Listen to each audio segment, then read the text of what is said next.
या कुक्षि विवरे कृत्वा स्वयं रक्षति सर्वतः नमामि जननीं देवीं परां प्रकृतिरूपिणीं कृच्छ्रेण महता देव्या धारितोऽहं यदोदरे तत्प्रसादात् जगद्दृष्टं मातर्नित्यं नमोऽस्तु ते पृथिव्या यानि तीर्थानि सागरादीनि सर्वतः वसन्ति यत्र तां नौमि मातరం భూతిహేతవే. మాతృదేవో భవ పితృదేవో భవ. ఇప్పుడు మనము ఫిబ్రవరి నెల 2026 సంవత్సరంలో 1వ తారీఖు నుంచి 15వ తారీఖు వరకు, యాక్చువల్లీ నిజానికి ఫిబ్రవరి నెల 28 రోజులే పక్ష ఫలితాలు అన్నప్పుడు 14 రోజులు చెప్పుకోవాలి. కానీ ఆ సాంప్రదాయం మిగతా 11 నెలల్లో ఉండదు, కొన్ని సంవత్సరాల్లో కూడా ఉండదు. కాబట్టి ఈ మనము 15 రోజులుగా పక్ష ఫలితాలుగా ద్వాదశ రాశుల వారికి ఏ ఏ ఫలితాలు ఏ విధంగా ఉంటాయో సశాస్త్రీయమైన పద్ధతిలో తెలుసుకునేటటువంటి ప్రయత్నం చేద్దాము.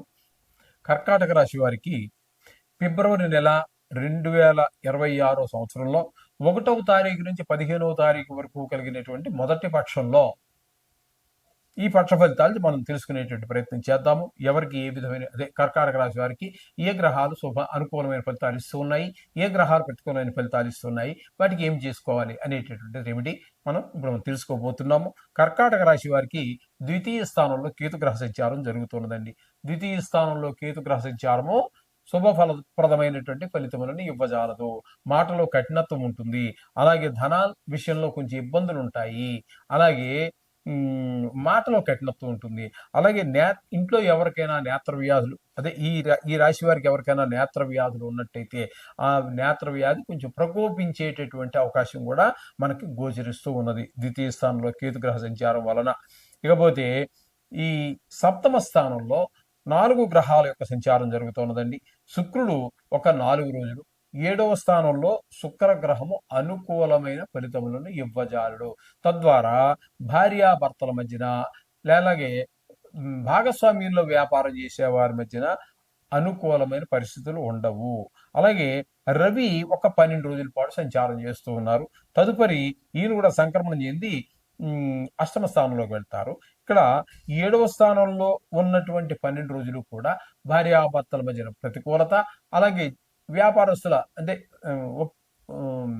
భాగస్వామ్యంలో వ్యాపారం చేసే వారి మధ్యన కూడా ఇబ్బందికరమైనటువంటి పరిస్థితులు ఉంటూ ఉంటాయి.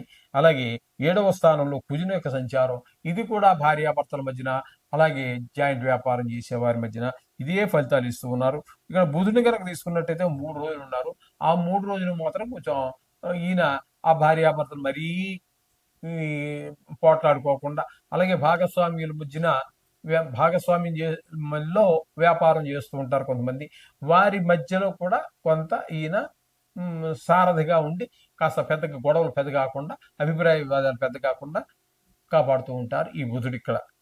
ఇకపోతే రవి శుక్రుడు 11 రోజులు, మళ్ళీ మొదటి 4 రోజులు ఇక్కడ మనం చెప్పుకున్నాం కదా సప్తమంలో, అక్కడి నుంచి వక్రించి 8వ స్థానంలోకి పోయి అక్కడ 11 రోజులు ఉంటారు. ఆ 11 రోజులు మనకి 8వ స్థానంలో శుక్ర భగవానుడు అనుకూలమైన ఫలితాలే ఇస్తాడు.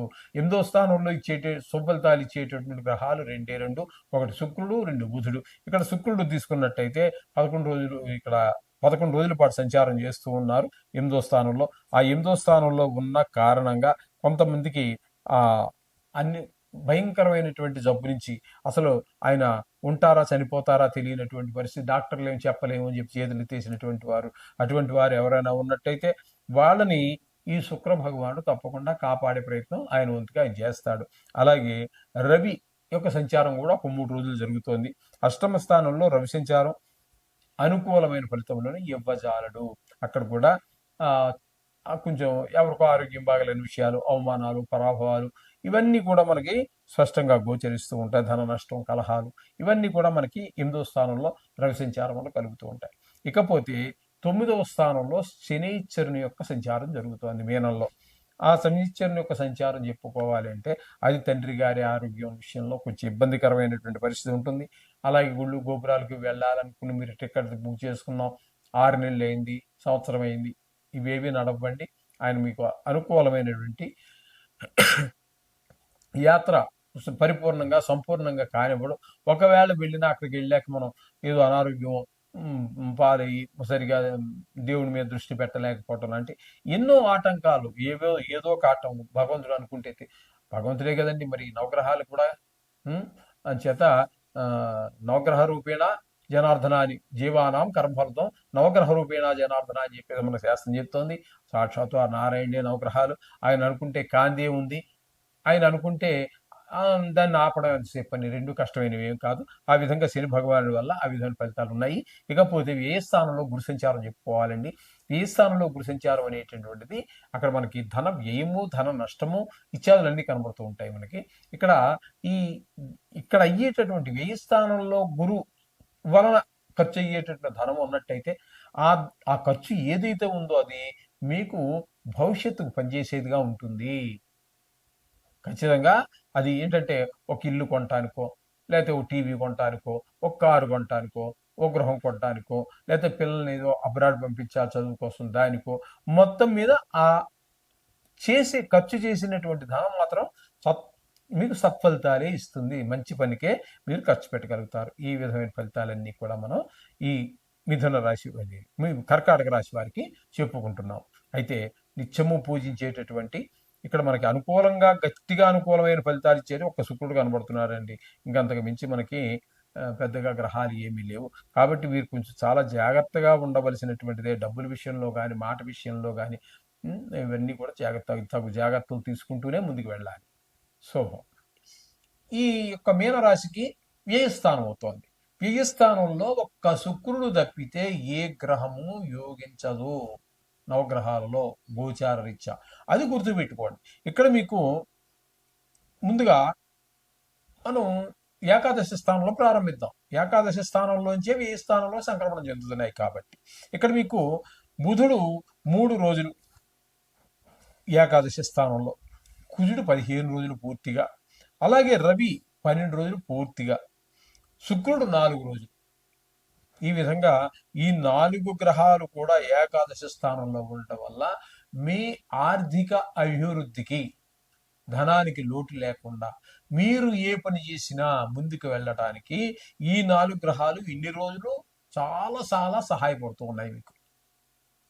చెప్పుకున్నాం కదండి రోజులు. ఇప్పుడు శుక్రుడు 4 రోజులు, రవి 12 రోజులు, కుజుడు 15 రోజులు, బుధుడు 3 రోజులు మీకు పూర్తి సహారాన్ని అందిస్తున్నాడు. తదుపరి సంక్రమణం చెంది శుక్రుడు 11 రోజులు వ్యయస్థానంలో కూడా శుభఫలితాలిచ్చే ఏకైక గ్రహం శుక్రుడే. శుక్రుడు పూర్తిగా 15 రోజులు మీకు అనుకూలుడే. రవి 3 రోజులు, బుధుడు 12 రోజులు.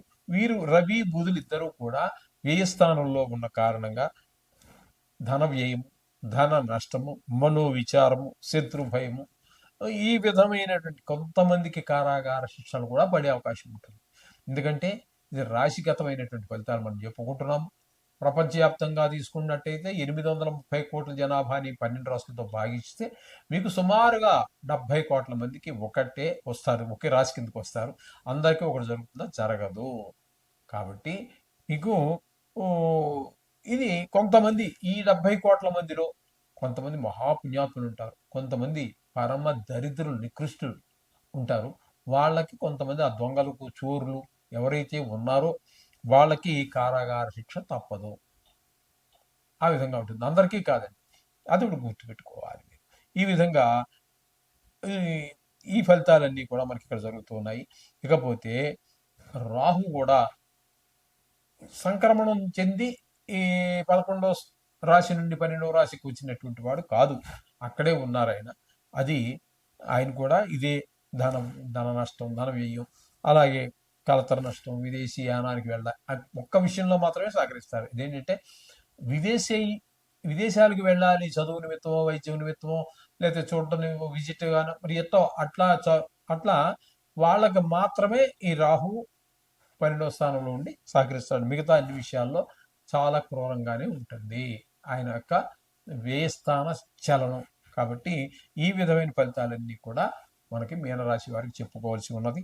కొన్ని గ్రహాలు ఇందులో మనకి గట్టిగా చెప్పుకోవటానికి ఒక కేతువు పూర్తి అనుకూలుడండి. శుక్రుడు పూర్తి అనుకూలుడండి. ఈ ఏకాదశ స్థానంలో ఉన్నటువంటి 4 గ్రహాలు కొద్ది కొద్ది రోజులు ఉన్నాయి కదా, అవన్నీ కూడా అనుకూలే. అంటే మొత్తం మీద శుభాలే ఎక్కువగా ఉన్నాయి. శుభాశుభ ఫలితాలు ఉండనే ఉంటాయి. అంచేత మీరు ఆ నవగ్రహ మంత్రాలతో పాటుగా ఈ 15వ తారీఖున, ఈ 15 రోజుల ఫలితాల్లో 15వ తారీఖు అదే లాస్ట్, ఆ రోజున మహాశివరాత్రి వస్తుంది. దాన్ని మీరు తప్పక ఆచరించండి.